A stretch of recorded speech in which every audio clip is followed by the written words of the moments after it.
Najwa Shihab terkenal sebagai seorang presenter yang cerdas, berwawasan luas, berwibawa, dan mampu bersikap tegas kepada setiap narasumbernya. Tak sedikit bintang tamu yang diundang untuk tampil di acaranya mendapatkan pertanyaan maupun kritik tegas yang terkadang sedikit membuat mereka kelimpungan untuk merespons. Mau tahu bagaimana mahir dan cerdiknya Najwa Shihab saat berdebat dengan para pejabat negeri? Yuk kita simak 5 momen cerdas Najwa Shihab mewawancarai pejabat negara. Pro kontra Perpu Presiden. Dalam acara Mata Najwa episode Ragu-Ragu Perpu yang tayang pada 9 Oktober 2019 lalu, Najwa Shihab mengundang beberapa pembicara seperti Arteria Dahlan, anggota DPR dari Partai PDI Perjuangan, Profesor Emil Salim, dosen pasca sarjana Universitas Indonesia, dan Ferry Amsari, Direktur Pusat Studi Konstitusi Universitas Andalas sebagai bagian dari 6 narasumber yang hadir. Dalam episode tersebut, mereka membahas tentang keputusan Presiden dalam mempertimbangkan Perpu untuk menyelesaikan polemik UU KPK. Dalam hal ini, kubu sebelah kanan tidak setuju jika ada revisi di Undang-Undang KPK karena dinilai melemahkan mobilitas KPK. Mereka setuju jika Presiden mengeluarkan Perpu yang dapat menyelamatkan posisi dan fungsi KPK di Indonesia. Terbukti KPK berhasil menangkap banyak kakap-kakap partai politik dan sebagainya. Oke. Kenapa kemudian seolah-olah hanya Perpu solusinya? Karena yang undang-undang KPK yang dikeluarkan justru merubah kelincahan KPK yang menyebabkan begitu banyak orang politik tertangkap, terkurung. Sejalan dengan Emil Salim, Ferry Amsari juga setuju jika Presiden mengeluarkan Perpu tersebut. Apakah dipaksakan? Saya jawab dengan simpel, kenapa Perpu? Karena kita ingin tahu Presiden bersama rakyat. Kami hanya ingin tahu Pak Jokowi ini berpihak kemana. Itu saja. Namun sebaliknya, pihak kubu politisi justru tidak menyetujui jika Presiden mengeluarkan Perpu. Seperti yang dituturkan oleh Arteria Dahlan ini. Pak Presiden dengan segala hormat harus hati-hati, jangan sampai terjebak ya dengan pendapat-pendapat seperti layaknya ahli yang saya katakan ini bukan ahli. Karena ini konsekuensi yuridisnya sangat besar. Revisi undang-undang ini belum dinomorkan, belum diundangkan. Nikmati dulu ya, sampai terbukti memang ada hal ihwal keadaan memaksanya hadir. Dan ketika pendapatnya disanggah oleh Ferry sebagai moderator yang baik, beginilah sikap Najwa. Bagaimana bisa kita nikmati ada orang yang mati? Yang mati apa kaitan sama Perpu? Memang saya tahu Anda tidak ahli. Soal HTN apa yang mau Anda tanya? Udah pasti jagoan saya daripada Anda ya. Oke. Tanpa bermaksud membela, yang jelas Ferry Amsari diundang Presiden untuk didengarkan. Ya nggak ada kaitannya, tapi yang dia lakukan. Baik. Perdebatan berlanjut, Arteria menyatakan kurang setuju dengan cara beberapa pihak yang berdemo ke jalan menolak rancangan revisi UU KPK. Hidup di sini negara hukum. Keberatan atas produk perundang-undangan yang dibuat oleh Presiden dan DPR itu di MK, bukan dengan turun ke jalan desek-desek Presiden ya ngasih pendapat yang sesat. Membela mahasiswa dan rakyat, beginilah respon Najwa Shihab. Bukan turun ke jalan. Jadi Anda sekarang mengkritik mahasiswa yang turun ke jalan. Ada mahasiswa. Padahal dulu di FHUI aktivis juga ini. Zaman dulu ya. Senior di kampus dan aktivis juga. Masa aktivis mau mengkritik teman-teman mahasiswa yang demo juga. Zaman dulu.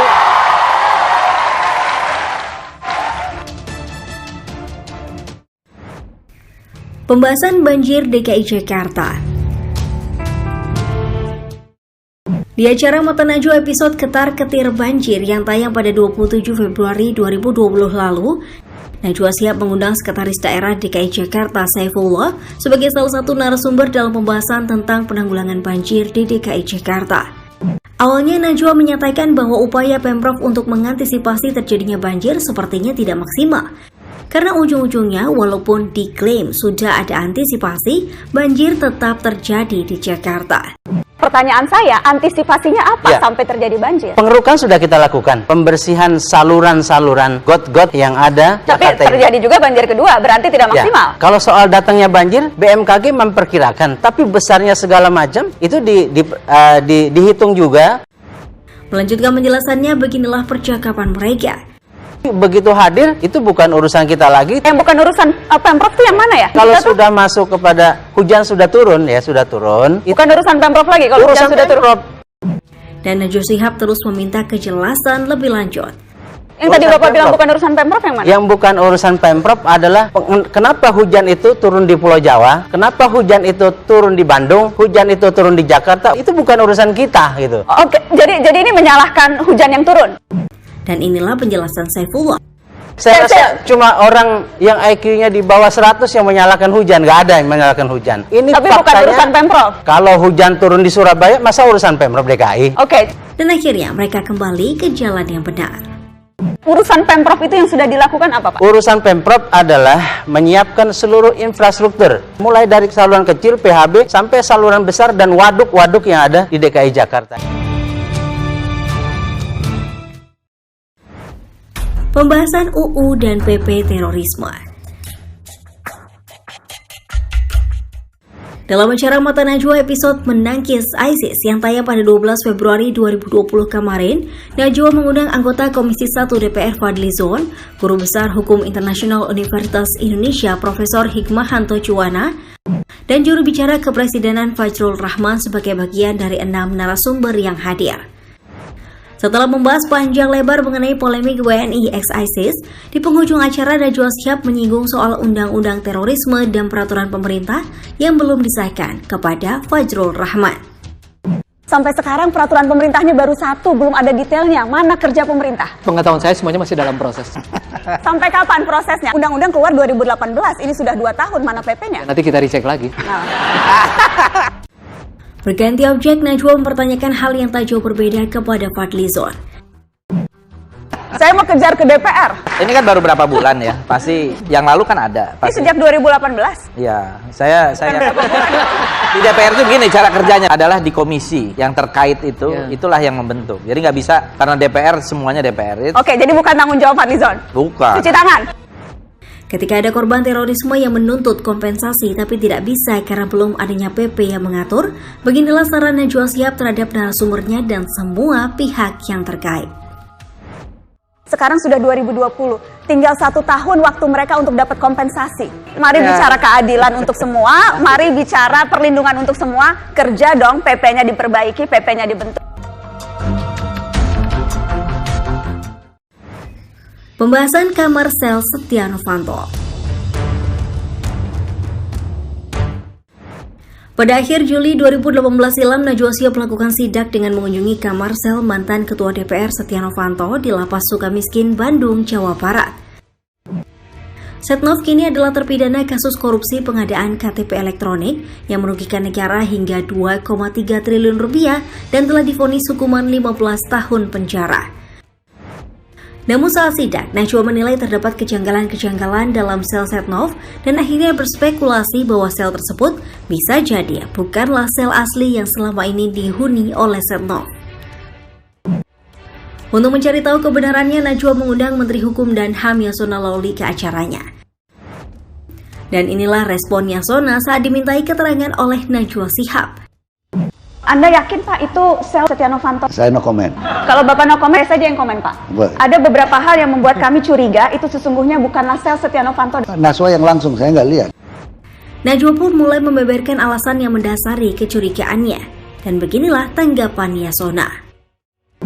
Kalau tadi dilihat Pak, itu list daftar nama penghuni lapas, stiker Setia Novanto tampak masih baru dan beda sendiri Pak. Dan kalau kita lihat isi sel Setia Novanto dari mulai barang-barang pribadi, baju, perlengkapan mandi, makanan, rasanya tidak sesuai dengan profil Setia Novanto. Mencurigakan memang kalau dari situ. Satu, memang melengkapkan nama yang ada di situ, seharusnya itu tetap permanen karena beliau sudah lama di situ.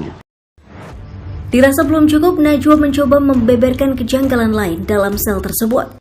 Satunya yang mencurigakan parfumnya parfum perempuan Pak. Sama dengan parfum saya akan sebutkan mereknya kalau begitu, Victoria's Secret. Mungkin kalau istrinya datang ya disuruh pakai parfum itu biar wangi. Dan inilah final statement Najwa Shihab yang mendukung argumennya. Dan kami mendapatkan informasi dari orang dalam Sukamiskin yang mengatakan ya, itu bukan sel asli Setia Novanto. Sel asli Setia Novanto ada di nomor 3 Blok Timur. 2 sel itu sudah dibongkar menjadi 1 sel yang besar Pak. Itu dihuni oleh Pak Setia Novanto yang mungkin saja malam ini sedang menyaksikan Mata Najwa. Pak Menteri pun akhirnya mengungkap pendapat dan langkah penyelesaiannya. Ya, itu makanya persoalan yang kita hadapi dengan kalapasnya tentunya. Kalau saya mau menutup-nutupi, saya tidak akan izinkan Naswa masuk ke dalam. Kita terbuka. Di beberapa media saya katakan ini merupakan tamparan. Ruangan dari sejak hari Minggu sampai sekarang terus dibenahi dan diangkat semua fasilitas yang ada di sana. Dan tidak mungkin terjadi lagi yang seperti itu.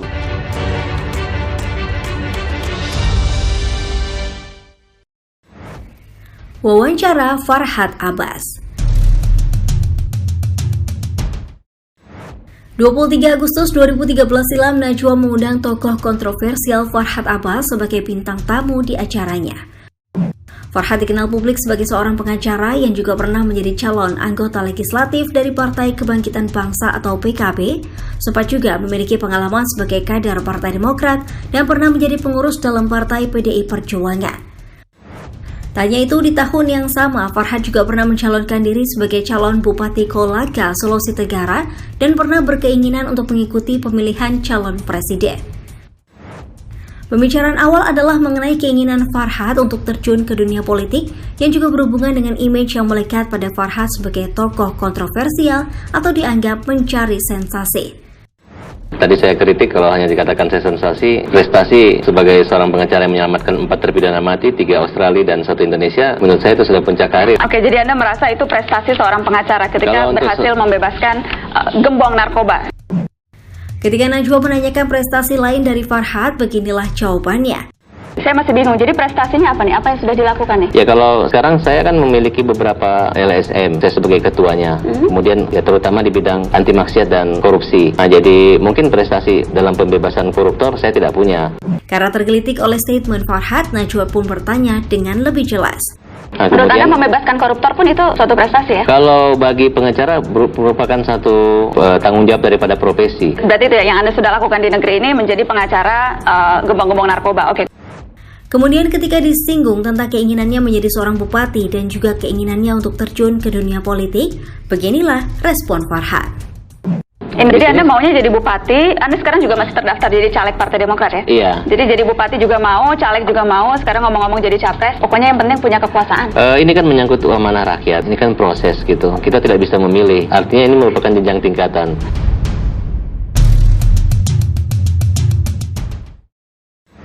Nah, begitulah sedikit gambaran momen cerdas Najwa Shihab saat beradu argumen dengan para pejabat negara.